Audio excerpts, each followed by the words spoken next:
এ ব্যাপারে আমি কিছু বলতে চাচ্ছি না। আমি এইটুকু বলছি যে আমি পদত্যাগপত্র পাঠিয়ে দিয়েছি আজকে। এটা কারণটা কি স্যার? আমি কারণটা আমি বলতে চাচ্ছি না। কারণের বিষয়ে আমি কিছু বলতে চাচ্ছি না।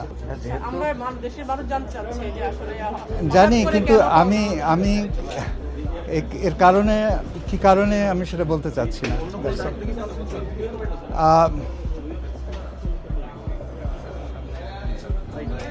আরো বড় দায়িত্বে যাচ্ছেন স্যার? বড় দায়িত্বে যাচ্ছেন কিনা স্যার? এ ব্যাপারে আমি কিছু বলতে চাচ্ছি না। আপনি তো পরে পরে পরে কি হবে স্যার? আপনি কষ্ট নিয়ে যাচ্ছেন, এরপরে আপনি কি করবেন স্যার? আপনি তো শিক্ষায় দীর্ঘদিন কাজ করেছেন এবং সর্বোচ্চ পর্যায়ে এসেছিলেন, পরে কি করবেন? আমি এই কারণে আমি বলতে চাচ্ছি না, কি কারণে আমি বলতে চাচ্ছি না। আপনি মনে কষ্ট নিয়ে যাচ্ছেন?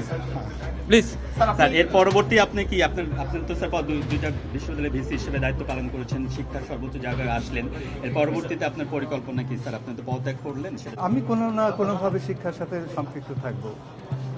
সরকারের সাথে সম্পৃক্ত থাকবেন না? এই জায়গায় কথা বলবেন স্যার, আপনি তো দীর্ঘদিন ছিলেন, এখানে কেমন কেটেছে স্যার আপনার? পরিস্থিতি কি এবং কি করা উচিত শিক্ষা এখানে কেমন কেটেছে স্যার? এখানে আপনার কেমন কেটেছে? কি দেখলেন, কেমন দেখলেন এবং কি করা উচিত শিক্ষার উন্নয়নের জন্য? আমি এই মুহূর্তে আমি কিছুই বলতে চাচ্ছি না। Sir please